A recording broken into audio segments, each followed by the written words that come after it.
Welcome to Luca and Miguel. Enjoy the video. In this video, I will explain how to launch a Nissan GT-R. Start by ensuring your GT-R's engine is at its ideal operating temperature.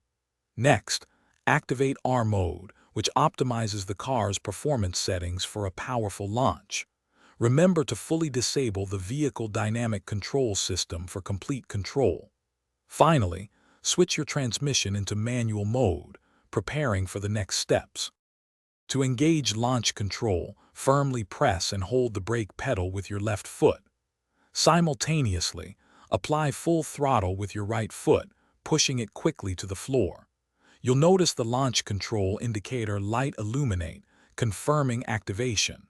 The engine RPM will then stabilize at a specific optimal level, ready for release. Once the RPMs are stable, release the brake pedal completely and swiftly. It's crucial to keep the throttle fully depressed throughout this entire process.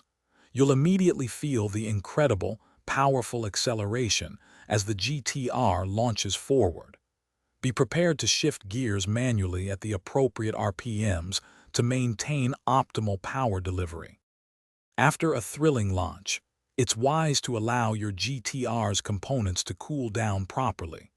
Avoid performing multiple launches in rapid succession to prevent excessive wear.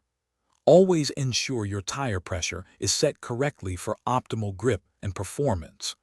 Regular inspections of your drivetrain components will help maintain your car's longevity. Thanks for watching and please subscribe. It's the best investment you'll ever make.